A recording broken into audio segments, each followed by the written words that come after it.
Radius Church, what's up? Here we are again on another weather day, and joining me this time is a couple of campus pastors from the Lexington region. We got Josh Carter, who is the campus pastor at Lexington, Mike Funderburk, who is the campus pastor at Radius Centerville, and Sean Coffey, who is at Radius Longspine. I see a lot of you, like in the grocery store. I ran into a couple of you yesterday, and people are always so nice. You're like, I'm praying for you. Now you see who I work with. So pray harder, all right? Pray longer. It ain't working, all right? Because this is what I got to deal with every week. In all seriousness, we get along great, and we work together every single week. Josh actually leads our sermon prep on Tuesday morning, where we gather and we break the passage down together and how we're going to preach it, and we collaborate. And then one of our favorite things that we do on Tuesdays with our whole staff is we gather some stories and we just share what Jesus is doing at the different campuses. And so we thought we would do a little bit of that this morning as we're stuck at home. I heard a phrase this week that I want to remind you of. I'm sure you've heard it. It's this phrase, you don't know what you got till it's gone. It's actually a song. So do you guys know what the band is from that song, you know? No clue. All right, so 1988. When were you born, Sean? 97. Unbelievable. So some of you are feeling really old right now that your campus pastor was born in 1997, but it was, Mike, you should know this. Eagles? Cinderella. Okay. Is the name of the band. Mike should know this. Mike actually spent some time in Nashville chasing a music career. And some of you might be wondering, how did the music career go? Well, he works at Radius, so that's how it went. Actually, his story is he gave up on music to pursue his wife, and there's nobody to debunk that story, so we just go with it. Anyway, the song, Don't Know What You Got Till It's Gone. I was thinking about this week, as we've now missed 2 Sundays in a row, that's true. You don't really know how good you got it till it's gone. I heard a story this week. I was actually read a story this week of a guy in France. I don't know his name. It's a French name. I'm still learning the English language. So, French guy, but he was my age. He's 43 years old, and he had this massive stroke. He lost all use of his limbs, could not use his arms or his legs. He was fully functioning in his mind and in his brain. And this article that I was reading said his saving grace was that he could blink one eye. That phrase comes true when you hear this story, right? You don't know what you got till it's gone. In fact, he wrote his book by blinking. The nurse would say A, B, C, D, E. And when he got to the letter, he would blink and she would write that letter down. And then she would go A, B, C, D again. When he got to he wrote an entire book doing it that way. Make a long story short, his book became a film. And the guy that I was reading this week said, when I watched that movie and when I read his book, he said, I went on a walk in my neighborhood and I sat down on a bench and I literally started at my feet. And I just thank God that I could use my feet. He said, I moved up my shin, I moved to my knee. He goes, you kind of get the picture. I just began, I had this overwhelming attitude of thankfulness and gratitude for things that I had taken for granted. I was thinking about us 2 Sundays now in a row. We just take for granted that we get to roll into a church. We get to listen to the word of God explained. We get to worship together. We get to take communion together. We get to confess sin. And you don't know what you don't know what you got till it's gone, which is what we're feeling right now. And the church has been doing this for 2,000 years, gathering together, worshiping together, listening to the word preached together. In fact, Hebrews 10 puts it this way. Let us think of ways to motivate one another to acts of love and good works. And let us not neglect our meeting together as some people do, but encourage one another, especially now that the day of his return is drawing near. So we think the proper response to these 2 weeks off ought to be next Sunday when we're able to gather again, this overwhelming attitude of thankfulness and gratitude that we get to do this thing together. In the meantime, we were like, how can we encourage our folks? How can we keep Hebrews 10 alive and encourage one another? And we thought we would do what we do on Tuesdays. We get to actually hear the stories of what's happening at the different campuses, and we thought it would bless you and encourage you for you to hear some of those stories this morning. So I've asked each of the guys to come in with one of their better stories from the last month. And so we'll start with Mike Funderburk out at Radius Centerville.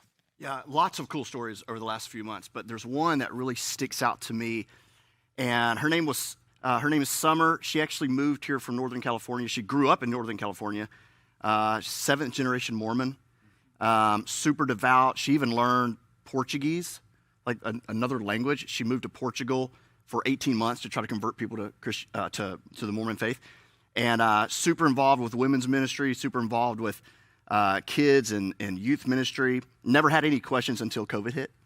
And during COVID, she just had this time to kind of reflect on what the Mormon faith was teaching and what the Bible itself was teaching and what God was saying to her heart. And she started making this list of questions. And she said that finally God removed the scales from her eyes. It's kind of like Acts 9 is what I think about, Paul's scales coming off his eyes and he's baptized.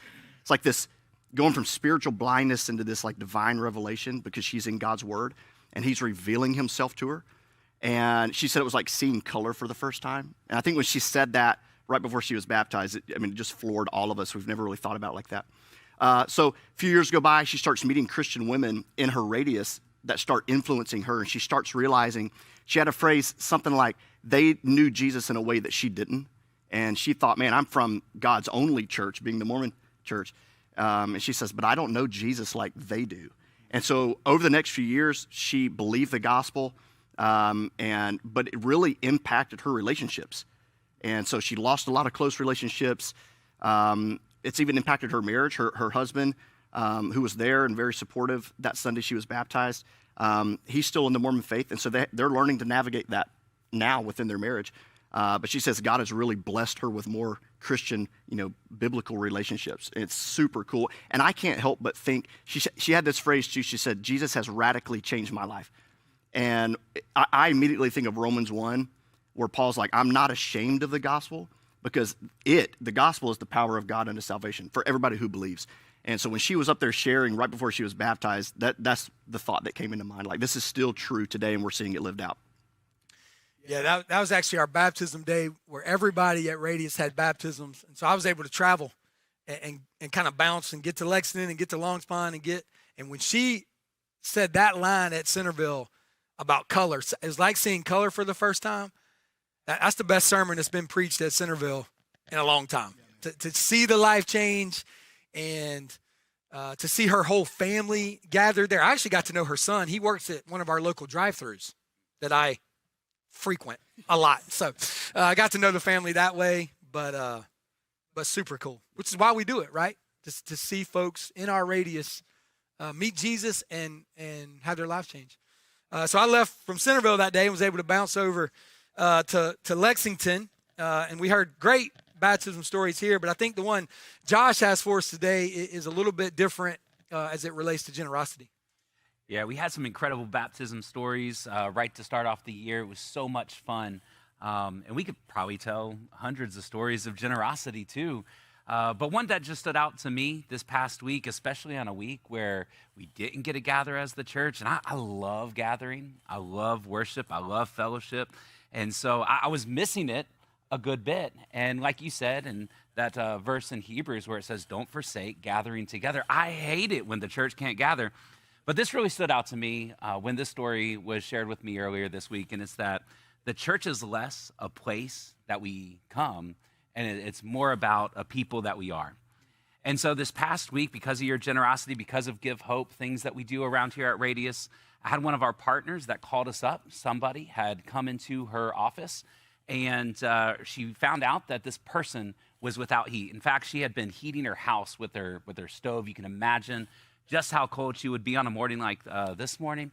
And so what she did, she called us up, and we were able to provide a space heater for her house, for her kids, and just the difference that can make.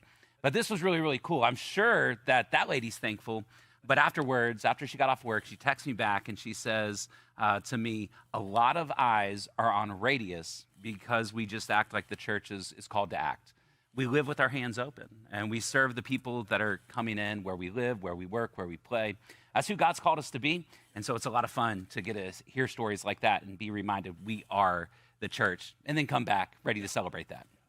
Yeah, and while we're all frustrated that we can't meet, it is a reminder that at Radius, we really don't want to be a come and see church.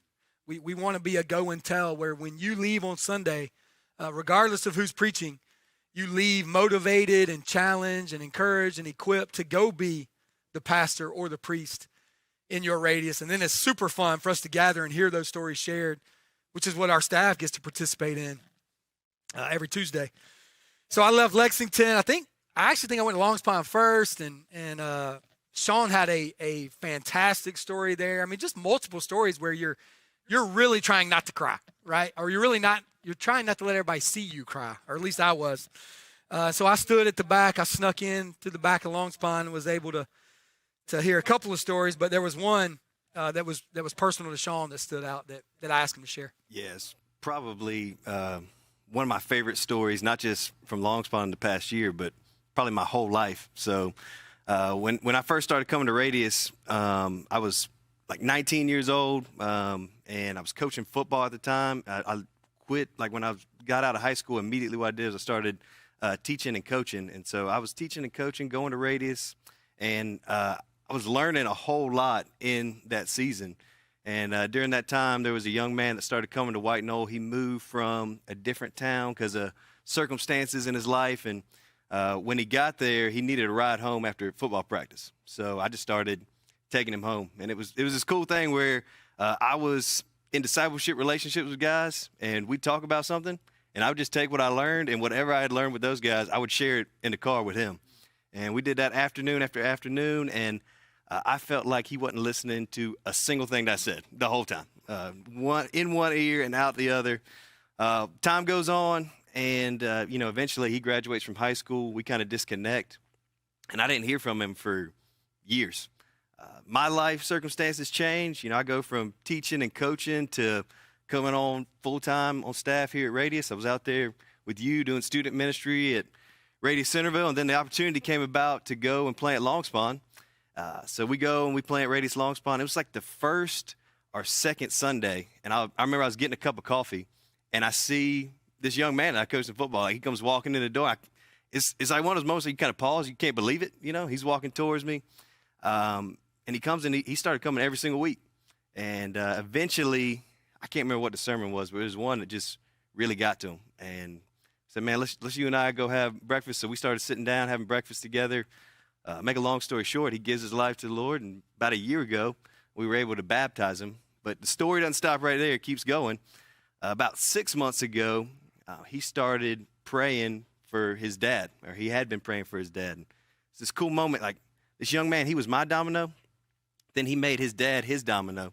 And we talk about dominoes. We talk about these people that you're praying that they're going to come to know the Lord, and this domino effect would start to happen. Well, anyway, 6 months ago, his dad comes walking in to our church for the first time, and the Lord just begins to work on his heart and sit down. We have a conversation. He gives his life to the Lord. And then our last baptism is this really fun moment for me where I'm standing in the baptismal with my domino, watching him baptize his domino, his dad. And it's a long story there between his dad and their relationship and all that happened. His dad was incarcerated for a number of years, so they kind of had a separated relationship for a while. But it's this really cool moment. I won't share his whole testimony, but his dad at the end of his testimony said something way better than I could ever put it. So I'll just read what he said. He said, "Submission for me, or submitting to anything other than my own selfish desires, is something I would have thought was impossible for me. I thought that a relationship with Jesus was one that I wasn't worthy of, something that was impossible for me. Raising my hands up to the sky, worshiping and praising a God that I can't see, but still believing with all my heart, I thought that'd be impossible for me. Yet I stand here today professing that all these things are possible through Christ. And from this day forward, I'll carry that message forward because all things are possible through Christ." It's really cool moment in my life, the life of our church, see what the Lord's done through those two guys. So, Yeah, our mission statement, Radius Church, exists to glorify God by planting churches that make disciples and live generously. As I heard that story, I was just thinking to myself, what if we didn't plant Radius Longspine? Now, like, God can do whatever he wants. Like, he doesn't only work through Radius. We all know that clearly.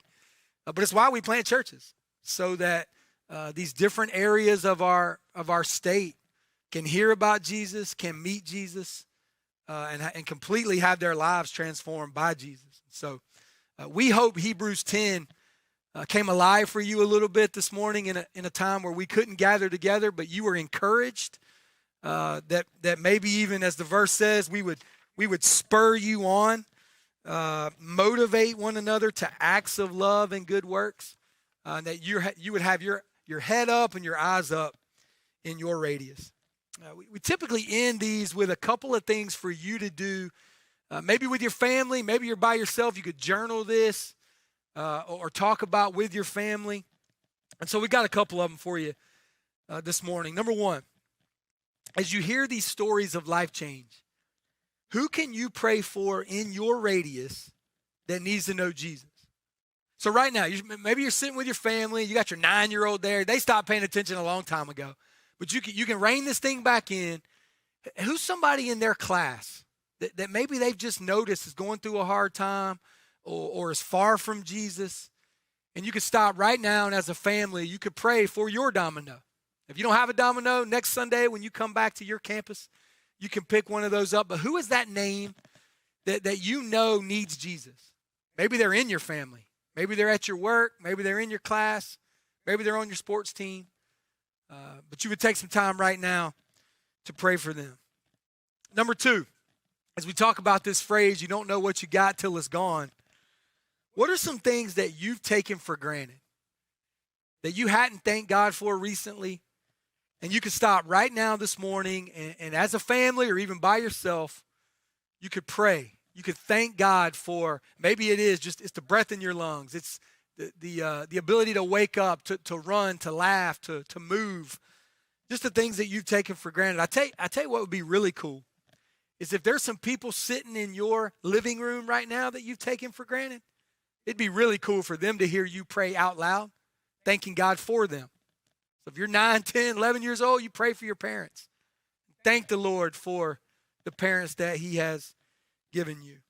And then the third reminder, last one, this 21 days of prayer, we got it right here. Man, this has been great just for my own soul. I'll probably speak for these guys as we've worked through this. It's really good. We really want you to abide in Jesus. He says in John 15 that apart from him, we can do nothing. If you're anything like us, we believe that because it's in the Bible, but a lot of times our lives would say that we actually think we can do a few things without Jesus. And so we want to get back to abiding in him, spending time with him every single day. So if you didn't pick one of these up, you can go to our website, radiuschurch.org. You can download that prayer guide. Listen, if you haven't, I think today's supposed to be day 21. I'm on day 14, which means I've missed 7 days. If you're judging me from your house, I'm judging you right back, all right? You can pick it up. You can start right now. You can get back to it. It would be a great way for you to spend your Sunday afternoon. We hope that Hebrews 10 came alive for you this morning, that you're spurred on, that when you come back next Sunday to your campus, it will be with this attitude of thankfulness and gratitude. Let me pray for us as we slow down here this morning. Jesus, I'm thankful for these men that sit beside me. These are certainly guys that I take for granted. At really all of our campuses, our staff, we take just these little things for granted, Lord, like this ability to speak and to laugh. And what we really take it for granted, at least in my own life, is this just every Sunday, this opportunity to get to gather with like-minded folks, the freedom to show up without fear of persecution and to be able to worship. And so we're sorry for taking that for granted. We really want this first Sunday where we're able to come back to really worship you and to really be thankful for that opportunity that you've given us. You've given us an opportunity right now in our homes with the people that we're sitting with to stop and to pray and maybe spend a few minutes reflecting on a couple of these questions. Maybe to go off and get by ourselves and get with this 21 days of prayer and just abide in you. So whatever that looks like, Lord, we trust you with it. We love you. We trust you with this weather. We trust you. We know that you're in charge. You're in complete control. It's in your great name that we